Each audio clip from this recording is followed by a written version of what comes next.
본 방송에서 제공하는 투자 정보는 투자 판단에 대한 조언입니다. 방송에서 제공하는 주식의 가치, 가격 상승 및 하락에 대해서는 방송사에서 보장하지 않습니다. 간밤 뉴욕에서 생긴 일 쉽고 빠르게 전달드립니다. 글로벌 증시와이드 출발합니다. 이소연입니다. 미증시 3대 지수는 혼조세를 보이면서 장을 마쳤습니다. 다우지수는 오랜만에 반등에 성공했고요. 나스닥은 엔비디아 실적 반영에 대한 경계감에 주의하면서 소폭 빠진 채 마감했습니다. 자, 드디어 기다리던 엔비디아 실적 공개가 됐습니다. 이제 실시간으로 어닝콜 역시 기다리고 있는 상황인데요. 더 자세한 소식 이어지는 헤드라인 통해서 자세하게 설명드리겠습니다. 화면 보시죠. 첫 번째 소식입니다. 엔비디아 3분기 실적 잘 나왔습니다. 매출과 EPS 모두 예상치를 상회하면서 좋은 성적표를 공개했는데요. 다만 주가는 시간 외에서 1.7% 넘게 하락하는 모습입니다. 자, 추가적으로 어닝콜에서는 블랙엘과 관련된 자세한 소식을 담을 예정입니다. 저희와 함께 하시면서 인사이트 받아가시길 바랍니다. 자, 그럼 두 번째 헤드라인 열어보겠습니다. 비트코인의 대통령 트럼프 당선인 백악관의 가상화폐 전담직을 신설할 것이다라고 추진하고 있습니다. 현재 비트코인은 장중 한때 94,900달러대까지 돌파하면서 사상 최고가를 다시 한번 경신하고 있는 상황입니다. 자, 그럼 세 번째 헤드라인도 살펴보겠습니다. 자, 지정학적 리스크가 갈수록 고조되고 있는 상황입니다. 우크라이나 전쟁 격화에도 미국의 원유 재고가 증가함에 따라 WTI는 소폭 하락한 채 마무리를 지었는데요. WTI 기준으로는 69달러 그리고 브렌트유도 73달러 선에서 거래가 마무리됐습니다. 자, 그럼 마지막 헤드라인도 살펴보겠습니다. 트럼프 2기 킹달러가 온다. 달러 강세와 원화 약세가 그려질 것을 점치고 있는데요. 아시아권 국가들의 긴장이 커지고 있습니다. 인플레이션과 자본 유출에 대한 우려가 확대되고 있다는 점도 투자 판단에 참고해 주시길 바랍니다. 자, 저희 바로 이어서 아침에 읽는 미증시를 통해서 자세한 소식 전달드리도록 하겠습니다. 김용민 아나운서와 함께 하시죠.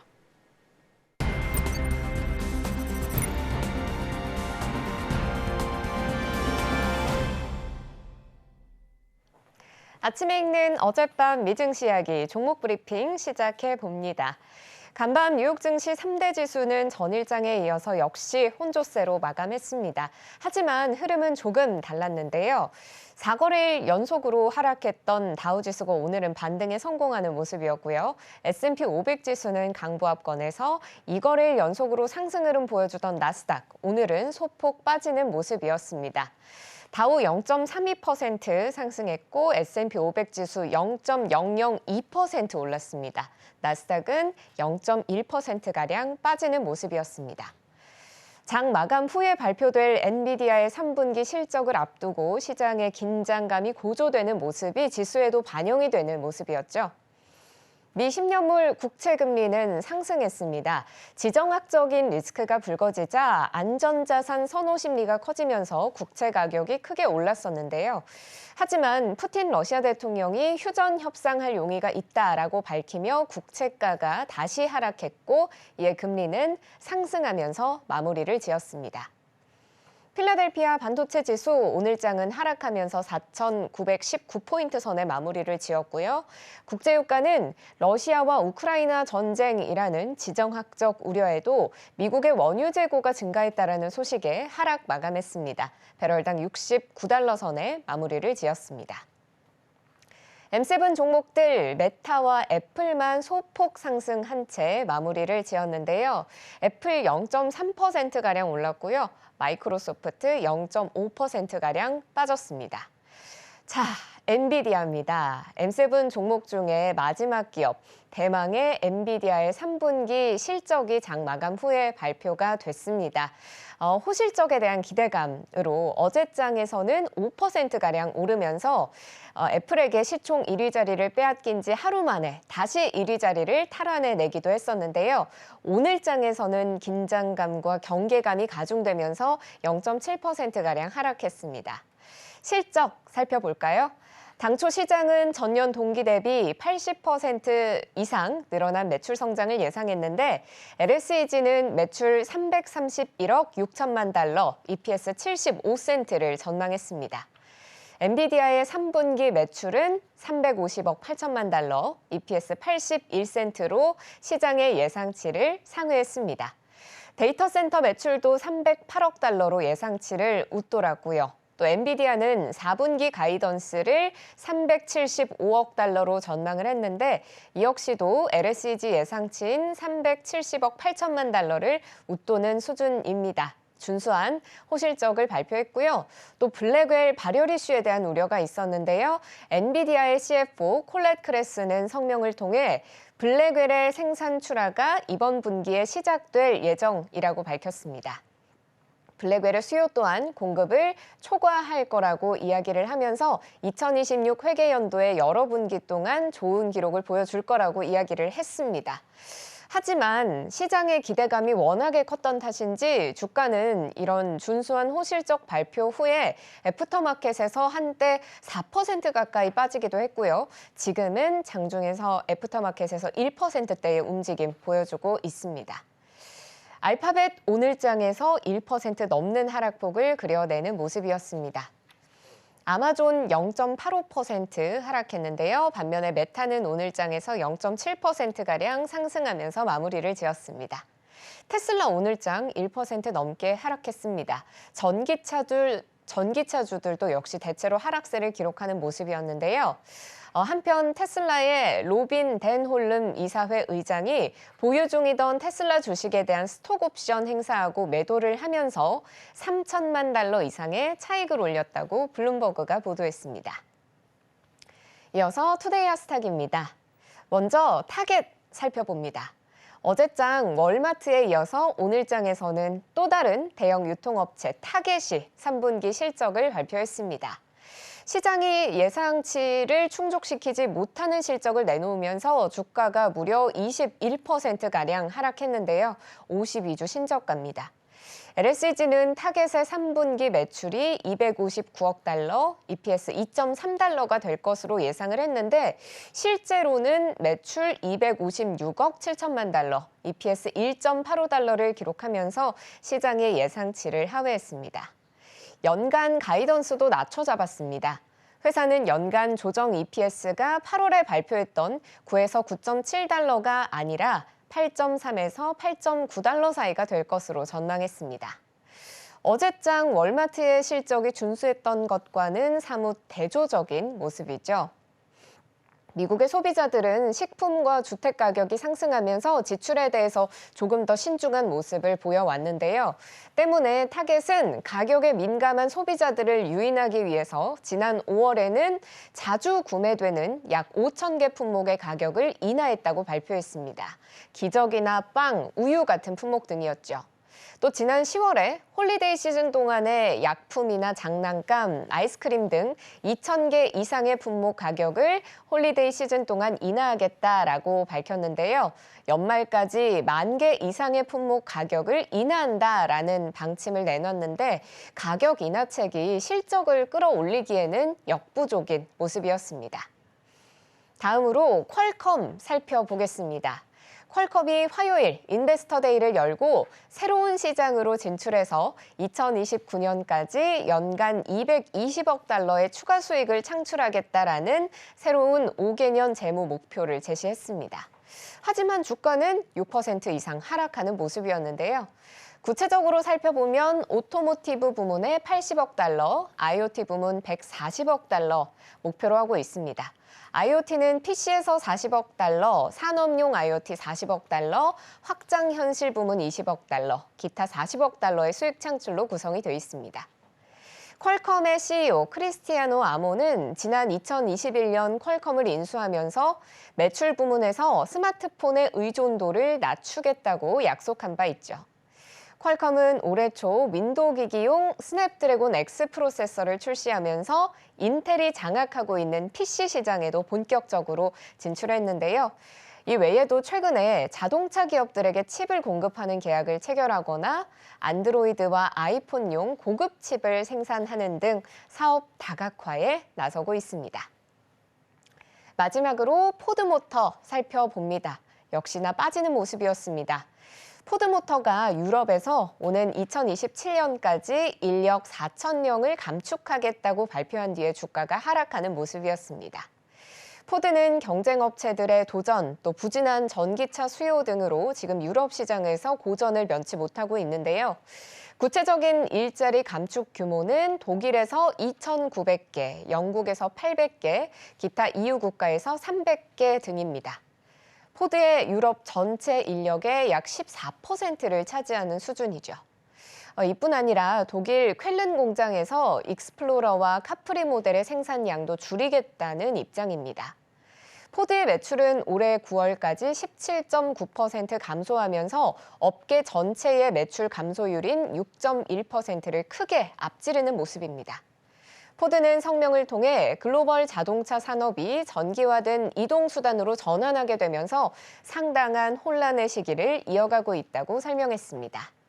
지금까지 종목 브리핑 전해드렸고요. 저는 잠시 뒤 글로벌 이슈 들고 다시 찾아오겠습니다.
네, 글로벌 마켓 리뷰 시간입니다. 함께 하실 분은 다올투자증권 이성웅 차장님 모셔보겠습니다. 어서 오세요. 네, 안녕하십니까? 네, 오늘의 주제 이야기하기 앞서서 엔비디아 실적에 대해서 잠깐 코멘트하고 넘어가겠습니다. 엔비디아 3분기 실적, 매출과 EPS 모두 잘 나왔습니다. 호실적을 기록했고요. 4분기 가이던스 역시 월가 집계치보다 높게 나왔습니다. 자, 이제 모두가 7시 어닝콜에 집중하고 있는 상황 속에서 차장님께서는 오늘 실적에 대해서 어떻게 평가하실지가 궁금한데요. 뭐 예상치는 뛰어넘었지만은 뭐 주가를 보면은 시간에서도 하락하고 네. 봤을 때 그 전에 이제 분기별로 본다고 했을 때도 거의 뭐 200% 최대 이제 뭐 265%까지 최근 한 개 분기는 올랐었거든요.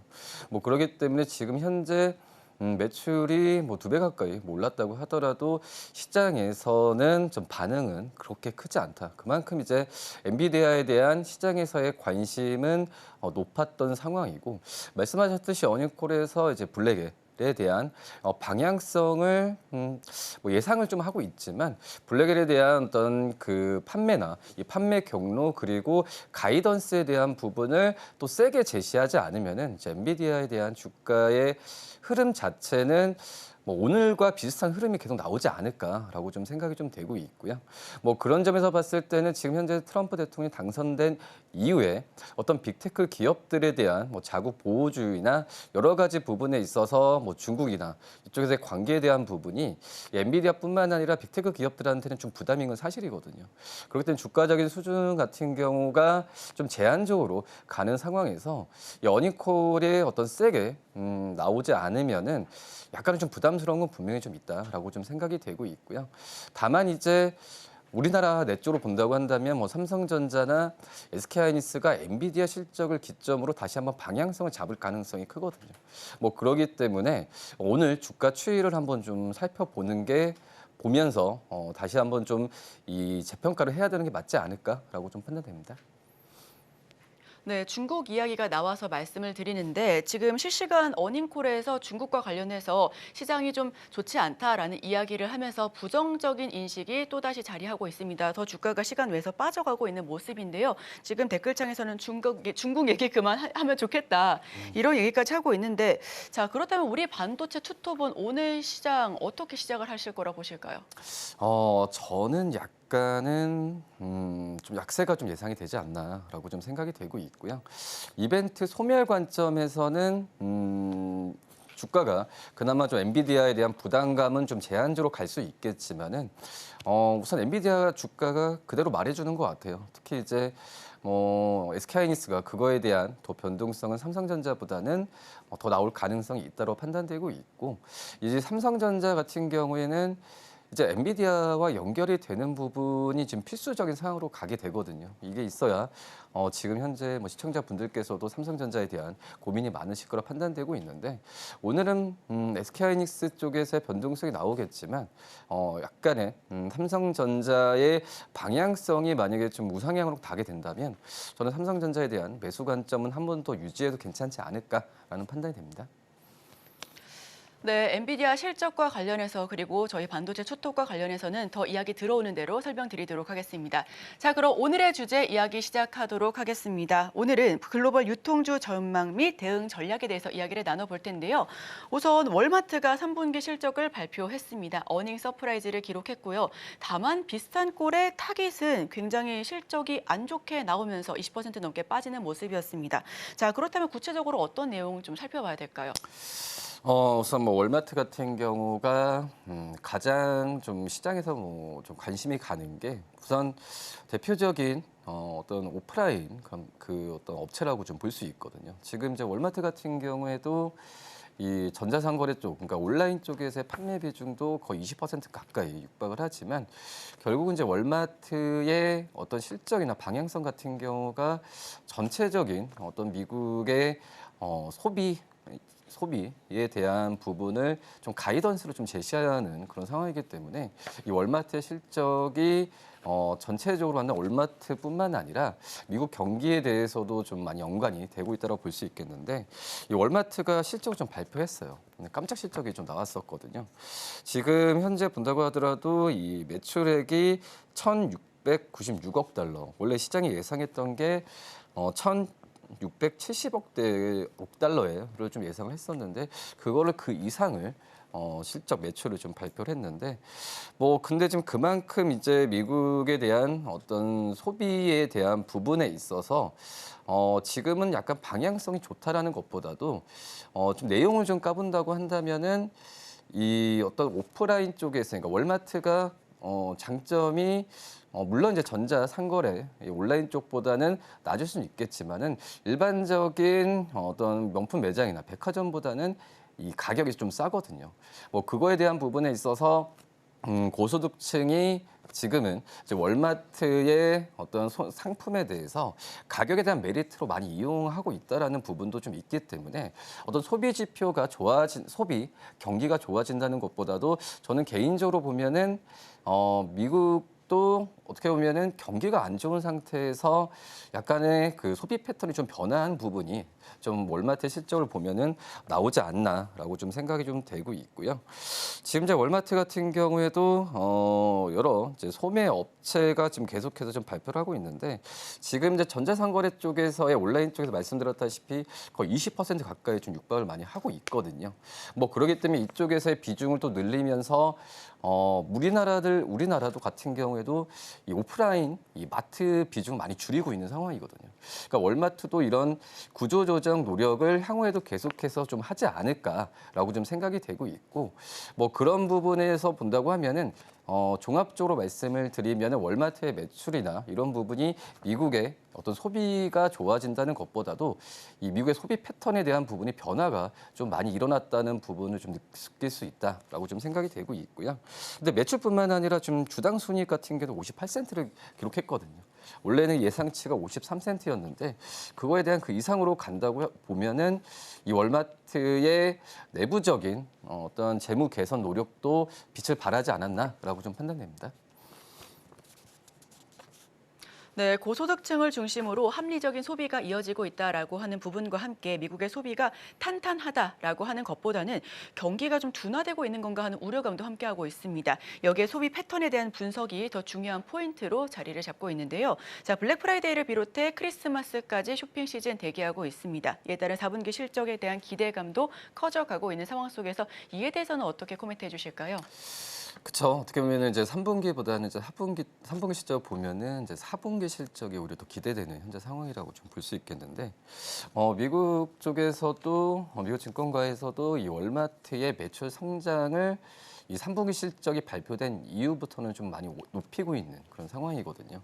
원래 그 전에 이 3분기적 발표되기 전에 월마트의 올해 매출은 이제 작년 대비해서 높아봤자 4.7%이 정도의 예상이 좀 됐었는데 이 3분기 실적이 발표된 이후에 지금 이제 5%대 중반까지 이 올해 매출 성장률을 지금 시장에서는 예상을 하고 있다라고 좀 볼 수 있겠고 우선 주가 수준을 본다고 하더라도 오늘 또 올랐죠. 보면은 올 초부터 거의 주가가 이제 60% 이상까지 좀 갔던 상황인데 뭐 이런 실적에 대한 부분이 주가에 지금 잘 녹아들고 있는 그런 상황이라고 좀 볼 수 있겠고요. 중요한 부분은 이제 전재산거래 매출이 점점 늘어날 수밖에 없겠죠. 그렇기 때문에 지금 월마트 같은 경우에 온라인 매출에 대한 부분에 있어서는 더욱더 가속화할 가능성이 커요. 그런 점을 본다고 하면은 저는 매출에 대한 성장성은 내년에도 굉장히 좀 높게 좀 평가를 지금 하고 있는 상황인데 특히 이제 온라인 쪽 같은 경우에는 또 이제 어떤 명품이나 이런 것보다도 지금 아직 많이 팔리고 있는 월마트에서 많이 팔리고 있는 그 대표적인 품목이 중고 시계나 아니면은 이 또 이제 수집용 스니커즈. 그러니까 어떤 명품이라기보다도 어떤 매니아층을 겨냥한 이쪽에서의 상품에 대한 판매가 굉장히 좀 높아지면서 이 전자상거래 쪽에서의 그 매출 부분이 많이 올라오고 있는 상황이거든요. 뭐 그러기 때문에 그 전에 이제 월마트에 말씀드렸다시피 이 특수성이죠. 또 명품이나 이런 것보다도 이쪽에서의 그 어떤 구매 타겟으로 집중을 하는 그런 판매 전략이 저는 월마트의 이 실적에 대한 부분은 내년에도 높게 평가를 해도 괜찮지 않을까라고 좀 생각이 되고 있고요. 그렇기 때문에 지금 연말 쇼핑 시즌도 그렇고 분위기는 계속 좋아질 가능성이 좀 있지 않을까라고 좀 생각이 되고 있고 또 이제 월마트도 이제 계속 그 할인에 대한 이벤트도 계속 많이 할 가능성이 커요. 뭐 그렇게 된다고 한다면 주당 순이익보다도 이 매출에 대한 이 성장폭은 더욱더 올라갈 가능성이 있고 이 부분도 증권사에 높게 평가를 하지 않나라고 판단됩니다. 네, 지금보다 4분기 실적이 더 기대되는 상황 속에서 내년도까지 외형 성장이 이뤄질 가능성이 높다라는 부분 체크해봤습니다. 다만 우려할 수 있는 포인트들도 자리하고 있는데요. 트럼프 대통령의 관세 이야기 빼놓을 수가 없습니다. 우려와 기대, 사실 기대보다는 우려가 조금 더 짙은 상황 속에서 우리는 이를 어떻게 지켜봐야 될지 질문 드리겠습니다. 가장 큰 게 이제 관세라고 좀 볼 수 있어요. 이제 월마트가 판매하는 뭐 제품이 뭐 미국에서만 생산되는 제품을 판매하진 않죠. 뭐 우리나라도 그렇고 중국 쪽에서 들어온 부분을 판매를 많이 하고 있는데 이 트럼프 대통령이 관세에 대한 부분은 이 선거 전에도 항상 좀 얘기를 했던 사항이에요. 특히 이제 중국산 제품에 대해서 거의 60% 관세를 매기겠다고 밝혔으니까 이 월마트 입장에서는 가격에 대한 부분이 이제 내년 1월부터 트럼프 대통령의 정부가 본격적으로 어떤 정책을 하게 됐을 때는 이거에 대한 가격에 대한 상승 부분을 이 월마트 같은 데 걱정을 하고 있는 그런 상황이라고 좀 볼 수 있겠고 그래서 이번에 뭐 컨퍼런스나 최근에 이제 실적 보고에서 봤을 때도 우선 이 트럼프 대통령의 관세 정책에 대한 부분을 이 월마트 입장에서도 그래서 좀 우려스러운 부분을 많이 표출을 많이 좀 했었거든요. 뭐 그러기 때문에 특히 이제 어떤 이거는 이제 뭐 월마트뿐만 아니라 뭐 우리나라 앞서서 저희가 좀 SK하이닉스, 삼성전자도 얘기했지만 어떤 관세에 대한 부분에 있어서는 우리나라뿐만 아니라 어떤 미국 쪽에서도 이 자국 보호 무효주의라고 하지만은 연계된 게 굉장히 좀 많거든요. 국외적인 부분을 봤을 때 그렇다면 관세에 대한 부분이 본격적으로 발휘하게 된다고 한다면 어떤 전체적인 이 제품에 대한 가격은 올라갈 수밖에 없는 상황이기 때문에 월마트도 이런 부분을 많이 좀 고민하지 않을까라고 좀 생각이 되고 있고 그리고 이제 보면은 그 월마트에서도 사실 명품은 팔진 않잖아요. 뭐 우리 장난감도 그렇고 신발. 어떤 중국산이 굉장히 좀 많아요. 네. 이런 거기 때문에 가격에 대한 부분이 올랐을 때 미국 쪽에서의 어떤 소비 패턴에 대한 부분에 있어서 어떻게 좀 바뀔지 부분도 좀 많이 좀 고민하는 걸로 제가 지금 알고 있습니다. 네, 이에 따른 우리 국내 유통주의 향방도 궁금해집니다. 우선 커머스 쪽은 티몬과 위메프 사태로 인해서 한풀 꺾여가는 분위기였었는데요. 올해 한 해 유통주 참 힘들었습니다. 자, 연말까지도 이런 모습 계속해서 지속될까요? 그쵸, 이제 올해도 뭐 이렇게 내수 쪽에서의 소비 여력이 그렇게 높다라고 지금 볼 수는 없겠는데 지금 현재 본다고 하더라도 이 금리도 그렇고 이 비소비성 지출에 대한 부분에 있어서 좀 증가하는 모습을 좀 보여주고 있는 상황이거든요. 그리고 이제 식품 물가도 당연히 좀 오르는 부분도 이제 시청자분들께서도 이제 몸으로 많이 체험을 하고 계시는데 그만큼 이제 우리나라 좀 유통업체들 같은 경우가 올해 굉장히 좋지 않았다. 상반기 때 좀 안 좋은 그런 상황이라고 좀 볼 수 있겠고요. 뭐 주가적인 측면을 본다고 한다면 전체 이제 유통업종의 이 주가 수준은 올해 대비해서도 거의 10% 가까이 좀 하락세를 좀 보여주었거든요. 뭐 그런 점을 본다고 한다면 아직까지는 이 유통 기업들한테 이 소비주와 관련된 기업들은 지금은 적극적으로 어떤 매수를 하는 것보다는 우선 지켜봐야 되는 게 맞다라고 지금 생각이 되고 있고요. 그리고 당연히 이제 온라인 쪽에서 구매는 점점 늘어나고 있는 상황이죠. 뭐 그렇기 때문에 어떤 이제 마트 오프라인 매장을 많이 갖고 있는 그런 기업들은 지금 이제 구조조정을 많이 하고 있는 그런 상황이거든요. 이런 패턴에 대한 부분은 또 어떻게 보면은 이 재무적으로 좋을 수는 있겠지만은 결국은 이제 소비에 대한 부분이 진작이 되지 않았을 때는 이런 분위기는 계속 이어지지 않을까라고 좀 생각이 좀 되고 있고요. 그리고 이제 전체적으로 보면은 매크로적인 부분에 있어서도 지금 나아지는 상황은 지금 아니라고 지금 말씀을 좀 드릴 수 있겠고 뭐 그러기 때문에 대표적으로 본다고 하더라도 이제 백화점 쪽에서의 명품에 대한 매출이나 이런 소비비는 많이 떨어지고 있는 부분이 좀 눈에 나타났던 상황이고요. 그리고 지금 할인점이나 이쪽에서도 어떻게 보면은 온라인 쪽에서의 판매 부분을 본다고 하면은 가격 경쟁력에서 밀릴 수밖에 없는 상황이거든요. 뭐 그리고 이제 뭐 많이 이용하시고 계시지만 해외 직구나 뭐 이런 부분으로 더욱더 이제 가격에 대한 또 이 우리나라 국민들 같은 경우에도 가격적인 부분에서 민감한 패턴으로 가게 됐을 땐 우리나라 그 유통주들 같은 경우에는 아직까지는 좀 더 좀 어려운 좀 상황을 가야 되지 않나라고 좀 생각이 좀 되고 있습니다. 네, 금리와 식품 그리고 물가, 특히 체감 물가가 많이 올랐습니다. 아직은 국내 유통주, 특히 소비주는 관망 심리가 이어질 것을 말씀해 주셨는데요. 여기에 더해서 매크로 상황 역시 아직은 어렵다라는 부분까지도 체크를 해주셨습니다. 백화점 쪽도 힘들었었던 한 해였죠. 자, 여기에 더해서 시커머스 즉 차이나 리스크가 더해지고 있습니다. 중국도 미국의 트럼프 리스크로 많이 힘들긴 할 테지만 우리 역시도 중국에 대한 리스크를 생각 안 할 수가 없습니다. 자, 트럼프의 관세 정책에 운명이 갈릴 것으로 보이는 시커머스. 자, 계속해서 국내 시장에 어떤 영향을 미치게 될까요? 뭐 좋진 않죠. 왜냐하면 아시다시피 이제 많이 이용하고 계시지만 뭐 테무나 이제 알리바바 이쪽 쪽에서의 이 월 평균 어떤 그 접촉사 수나 또 매출에 대한 부분이 지금은 거의 우리나라 이제 뭐 쿠팡이나 11번가 다음으로 가장 높게 지금 나타나고 있는 상황이거든요.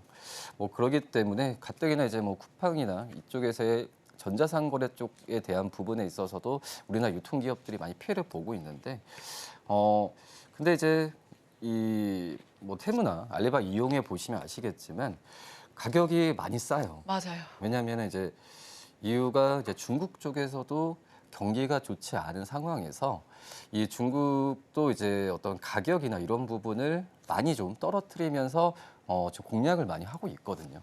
뭐 그러기 때문에 우선 제품적인 부분을 떠나가지고 우리나라 유통기업들한테는 좀 악재는 맞다라고 좀 볼 수 있겠는데 이런 부분은 가속화될 가능성이 커요. 뭐 당연히 뭐 역으로 생각해 보면은 뭐 이 다날 같은 어떤 결제주한테는 더 올라갈 수 있는 모멘텀이 되겠지만은 우리나라 유통기업들한테는 좋은 그런 이슈는 아니지 않나라고 좀 생각이 됩니다.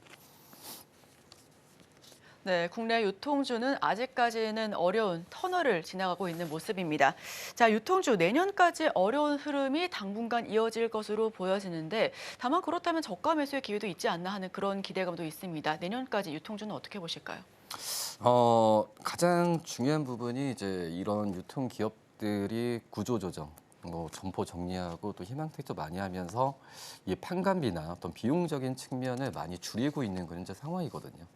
그렇기 때문에 이번에 이마트의 상무실적 보면 아시겠지만 재무적인 개선은 나올 가능성이 좀 크다라고 지금 생각이 되고 있는데, 근데 중요한 부분 같은 경우가 이 뭐 경기가 좋아지고 정말 이제 어떤 지갑에서 돈을 꺼낼 수 있는 그런 경기 상황이 나와야 되는 게 좀 필수적으로 돼야 어떤 이제 매출이나 이런 부분에서 전체적으로 좀 올라가는 부분이 될 텐데 아직까지는 그런 부분은 좀 부족한 건 맞다라고 지금 생각이 되고 있고요. 지금 현재 본다고 하더라도 그나마 좀 괜찮은 부분이 약간의 좀 뭐 실업률이나 뭐 이런 부분에 있어서는 그나마 좀 그 좋아지는 기미가 좀 많이 보여지고 있는 그런 상황이거든요.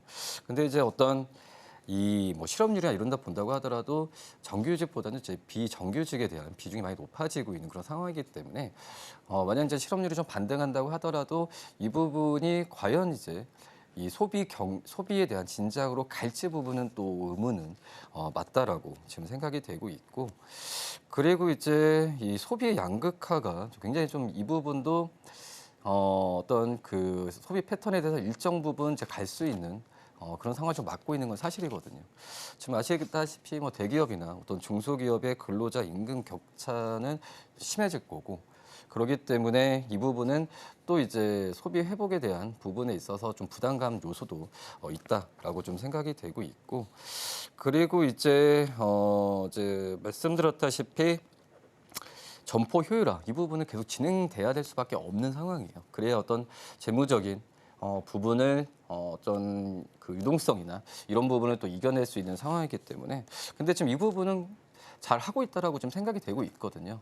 우선 점포 효율화 또 이제 부진 사업에 대한 부분을 과감하게 좀 개편하는 모습을 좀 보여주고 있는데, 뭐 그런 점을 본다고 한다면 재무적인 상황에서 보면은 우리나라 유통기업들은 좀 매수 관점으로 들어갈 수는 있겠지만 어떤 중장기라기보다도 단기적인 어떤 트레이딩 관점에서 접근하는 전략이 좋지 않을까라고도 생각이 됩니다.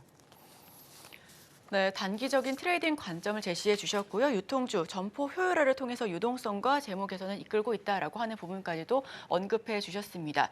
자, 월마트 실적이 우리 유통주에까지 온기가 더해질 수 있도록 저희도 함께 인사이트 알려드리도록 하겠습니다. 지금까지 다올투자증권 이소홍 차장과 함께했습니다. 오늘 말씀 고맙습니다. 감사합니다.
오늘 아침 빼놓을 수 없는 글로벌 이슈 쉽게 읽어드립니다.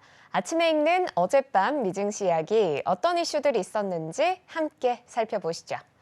첫 번째 소식입니다. 조 바이든 미 대통령이 사거리 300km의 지대지 미사일 에이테크임스의 러시아 본토 공격을 허용한 것에 더해 대인지뢰 사용까지 허용했습니다. 워싱턴 포스트는 2명의 당국자를 인용해 바이든 대통령이 우크라이나에 대인지뢰 공습을 승인했다고 보도했는데요. 이 당국자는 러시아는 대규모 사상자가 발생했음에도 병력을 계속 동원해 우크라이나 동부 전선을 타격하고 있고 우크라이나의 더 많은 마을과 도시가 함락될 위기에 놓여 있다고 전했습니다. 그러면서 이번에 지원할 대인지뢰는 이 문제를 해결하기 위해 특별히 제작된 것이라 이미 지원 중인 다른 군수품과 같이 사용하면 효과적인 방어에 기여할 수 있을 것이라고 밝혔죠. 이번에 지원하는 대인지뢰는 지뢰가 스스로 폭발하거나 배터리가 방전되는 비지속성이기 때문에 민간인 피해는 최소화할 수 있을 것이라고도 덧붙였습니다. 또 우크라이나 당국은 해당 지뢰를 인구 밀집 지역에 매설하지 않기로 약속한 것으로 전해집니다. 한편 우크라이나가 영국으로부터 지원받은 장거리 미사일 스톰 섀도를 러시아 본토에 첫 발사했다고 현지 시간 20일 블룸버그가 익명의 관계자를 인용해 보도했습니다. 미국이 지원한 에이테크임스로 러시아 본토를 공격한 지 하루 만입니다. 다음 소식입니다. 도널드 트럼프 대통령 당선인 측이 백악관 최초의 암호화폐 전담직 신설을 검토 중이라고 블룸버그 통신이 현지 시간 20일 해당 논의에 대해 잘 알고 있는 익명의 관계자들을 인용해 보도했습니다. 보도에 따르면 트럼프 측은 암호화폐 정책에만 전념하는 새로운 백악관 직책 신설에 있어서 디지털 자산 업계와 논의 중이라고 하는데요. 이미 후보자도 심사 중인 것으로 전해집니다. 또 최근 트럼프 당선인은 마러라고 별장에서 미 증권거래위원회 위원장 후보로도 거론이 되는 브라이언 브룩스 전 바이낸스 CEO, 또 브라이언 암스트롱 코인베이스 CEO 등 관련 업계 임원들과 만남을 가진 것으로도 알려졌습니다. 다만 블룸버그는 트럼프 인수위나 코인베이스 대변인 등이 논평 요청에 응답하지 않았다고 전했습니다. 다음 소식입니다. 금리 인하 속도 조절론에 힘이 실리고 있는 가운데 리사 쿡 미 연준 이사가 금리 추가 인하가 적절하다라는 입장을 밝혔습니다. 그는 현지 시간 20일 버지니아대 한 연설에서 지표가 총체적으로 디스인플레이션 경로가 진행되고 있고 고용 시장의 열기가 점진적으로 식고 있음을 보여준다고 밝혔습니다. 그러면서 시간이 지나면서 정책 금리를 더욱더 중립적인 기조로 움직이는 게 적절할 것으로 본다는 견해를 밝혔죠. 다만 금리 인하의 규모와 시점은 입수되는 데이터와 변화하는 전망, 또 위험의 균형에 달려 있는 것이라고 덧붙였습니다. 다음 소식입니다. 일론 머스크 CEO가 이끄는 미국의 우주기업 스페이스X가 달과 화성 탐사를 목표로 개발한 대형 우주선인 스타쉽의 6번째 지구궤도 시험 비행을 마쳤습니다. 스타쉽은 미국 중부 시각으로 19일 오후 4시 텍사스 남부 보카치카 해변의 시설 스타베이스에서 발사가 됐는데요. 약 65분간의 계획된 비행을 마치는 등 대체로 성공적인 시험 비행을 했다라는 평가입니다. 하지만 지난 5차 시험 비행 때처럼 발사체의 1단 부문인 로켓 부스터 슈퍼 헤비가 다시 지상의 발사탑으로 돌아오는 장면은 연출되지 않았습니다. 슈퍼 헤비는 발사장 인근 멕시코만의 바다로 들어갔습니다. 이번엔 트럼프 당선인도 이를 직접 참관했는데요. 마가 문구가 적힌 빨간 모자를 쓴 트럼프는 머스크에게 다양한 질문을 했고요. 머스크 역시 이에 자세히 답하면서 트럼프의 퍼스트 버디로서의 면모를 부각했습니다. 다음 소식입니다. 중국이 사실상의 기준금리 역할을 하는 대출 우대금리를 모두 전월 수준에서 동결했습니다. 시장의 예상대로였는데요. 중국인민은행은 어제 일반 대출의 기준 역할을 하는 1년물 대출 우대금리를 3.1%로, 주택담보대출의 기준이 되는 5년물 대출 우대금리를 3.1%로 각각 유지한다고 발표했습니다. 중국 정부의 각종 부양책으로 경제 지표들이 개선되는 조짐을 보이자 동결 결정을 내린 것으로 보입니다. 중국의 경제 지표가 개선되면서 노무라 증권 역시 중국의 4분기 GDP 성장을 전망을 4.4%에서 4.9%로 상향 조정하기도 했습니다. 앞서 지난달 인민은행은 올해 5% 성장률 목표치 달성이 어려울 것으로 보이자 1년물과 5년물의 대출 우대금리를 모두 3개월 만에 25베이시스 포인트씩 인하한 바 있습니다. 마지막 소식입니다. 일본의 무역 적자가 이어지고 있습니다. 일본 외무성이 어제 10월 무역 통계 속보치를 발표했는데요. 지난달 무역 수지는 4,612억 엔의 적자를 낸 것으로 집계됐습니다. 지난 7월 이후 4개월째 적자 흐름이 이어진 겁니다. 수출과 수입이 모두 늘었는데요. 구체적으로 지난달 수출액은 작년 동기 대비 3.1% 증가한 9조 4,267억 엔이었고 수입액은 0.4% 늘어난 9조 8,879억 엔이었습니다. 수출액은 지난 9월 1.7% 감소해서 증가세로 돌아서며 반등에 성공했습니다. NHK는 10월 증가율 3.1%는 1979년 이후 최고치라고 전했습니다. 반도체 제조 장비 등의 수출이 늘면서 수출의 증가세를 견인했는데 수입액도 크게 늘면서 결국엔 적자를 면치 못했습니다. 10월 수입액은 0.3% 감소할 거란 시장 예상과 달리 전년 동월 대비 0.4% 늘어났는데요. 역대 두 번째로 많은 수준입니다. 지금까지 아침에 읽는 어젯밤 미증시였습니다.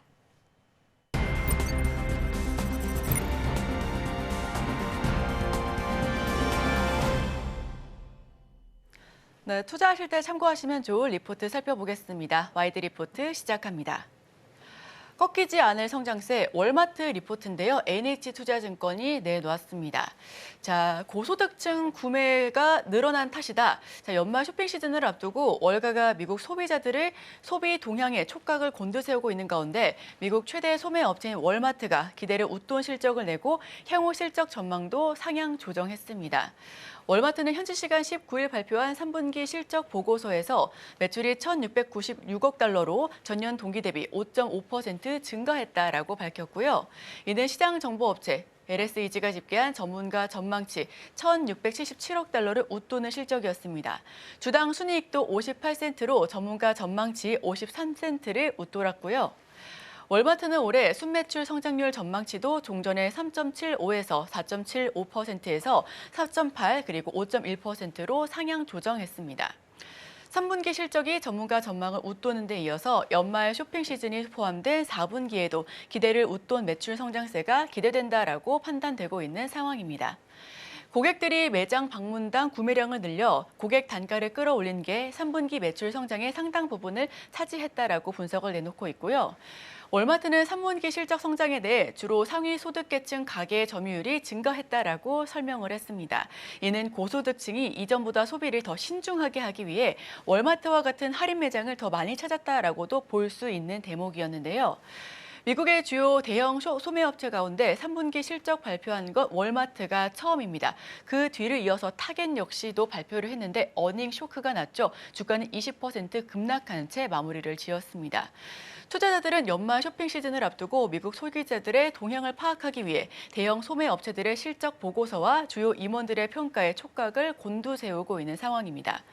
월마트의 존 데이비드 레인이 최고 재무 책임자, 즉 CFO는 실적 발표 이후 CNBC와의 인터뷰에서 소비자들이 식료품 가격 상승에 따라 매력적인 할인 구매 기회가 나올 때까지 물품 구매를 미루고 있다라고도 설명하고 있습니다. 레이니 CFO는 오는 연말 연휴 시즌도 이러한 경향이 나타날 것으로 예상이 된다며 고객들이 가격과 가치에 민감해 있는 상황이다라고도 말을 했는데요. 한편 레이니 CFO는 도널드 트럼프 미국 대통령 당선인의 관세 인상 공약이 실현될 경우 일부 품목의 가격 인상 가능성이 있다라고도 내다보고 있습니다. 다만 어떤 제품이 관세 인상으로 가격이 오를지 파악하기는 아직 이른 시점이라고도 추가적으로 언급했는데요. 트럼프 관세에 불안한 미국 소매 기업들입니다. 우리는 결코 가격을 인상하고 싶지는 않지만 소비자들이 체감할 수 있는 가격 인상이 발생하는 경우도 있을 것이다라고 설명하고 있습니다. 즉, 보편적 관세가 발효될 경우 일부 품목의 가격이 올라갈 수밖에 없는 점을 강조하면서 이와 같이 말한 부분이었습니다. 같은 날 실적을 발표한 미 최대 가전 인테리어 매장 로스의 CFO 역시 가격 인상 가능성을 시사하기도 했습니다.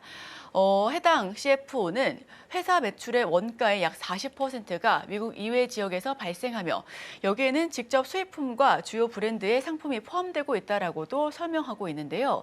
그는 관세가 분명히 제품 비용을 증가시킬 것이다라고 말하면서 현재로서는 제품 가격 인상 시기와 세부 사항이 불확실하다라고도 덧붙였습니다. 트럼프 당선인은 대선 유세 과정에서 중국산에 60에서 100% 관세를 부과할 뿐만 아니라 모든 수입품의 10에서 20%의 보편 관세를 매기겠다라고도 입장을 계속해서 밝힌 바 있었습니다. 이날 트럼프 당선인은 내년 1월 출범하는 2기 행정부 상무장관으로 투자은행 캔터 피츠제널드의 최고 경영자를 공식 지명하기도 했는데요. 대중국 강경파로 잘 알려진 그는 트럼프 당선인이 공약한 대중국 고율 관세 전략 수립과 집행에서 주도적인 역할을 할 것으로 보여지고 있는 상황입니다. 자, 미국 소매협회 CEO는 전면적인 관세 도입은 미국 가정에 세금을 부과하는 것이나 같다라면서 이는 인플레이션과 가격 상승을 유발해 일자리 감소로 이어질 것이다라고도 경고하고 있습니다. 트럼프 당선인의 관세 정책으로 인한 가격 인상 가능성은 미국의 인플레이션이 안정화된 시점에서 나와 소매업계는 바짝 긴장하고 있는 분위기가 연출되고 있고요. 미국 화장품 회사 엘프뷰티의 타랑 아민 CEO는 CNBC와의 인터뷰에서 관세가 시행될 경우 가격 인상을 피할 수 없을 것이다라고도 거듭해서 강조하고 있습니다. 단 월마트는 온오프라인 채널의 견조한 성장과 비즈니스 믹스 다변화 등에 힘입어서 기대치를 상회하는 이익 모멘텀을 기록하고 있다라고도 보고 있는데요. 유통 본업 경쟁력이 꾸준히 강화되고 있으며 빠른 실행력으로 추가적인 실업 업사이트도 기대해 볼 수 있다라고도 실적에 대한 모멘텀을 기대하고도 있습니다. 자, 월마트에 대한 리포트를 말씀해 드렸는데요. 앞서서 말씀드렸다시피 비슷한 라인의 타깃은 실적 쇼크를 내놓았습니다. 월마트 같은 경우에는 온 오프라인의 제품의 믹스로 인해서 계속해서 긍정적인 평가를 내놓고 있는 부분인데 다만 이와 관련해서 앞서서 말씀드렸던 트럼프의 관세 인상 카드는 여기서 리스크로 작용할 수밖에 없을 것으로도 보여집니다.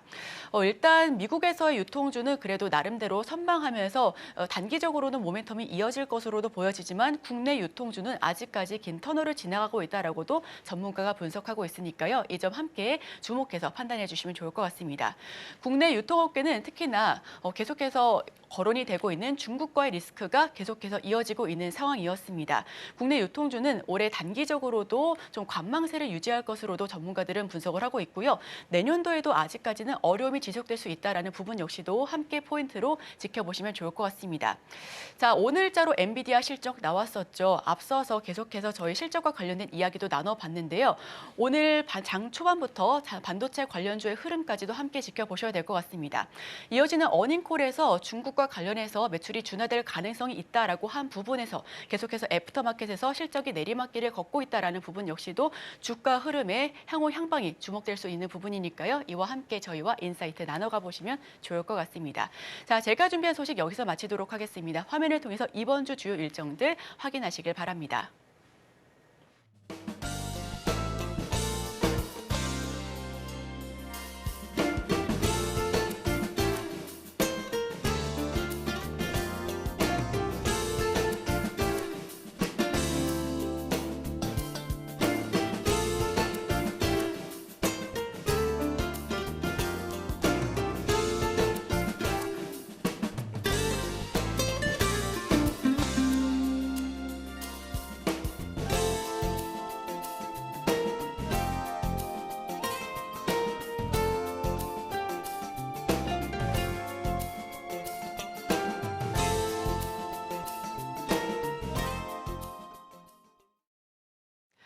오늘 저희가 준비한 소식은 여기까지 전해드립니다. 계속해서 출발 증시와이드와 함께 더 다양한 인사이트 가져가실 수가 있으니까요. 저희와 끝까지 함께해 주시길 바랍니다.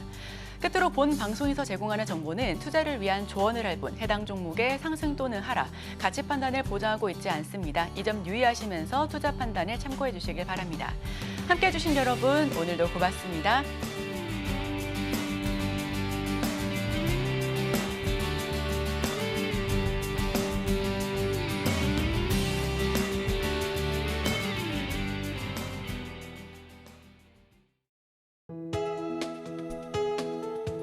본 방송에서 제공하는 투자 정보는 투자 판단에 대한 조언입니다.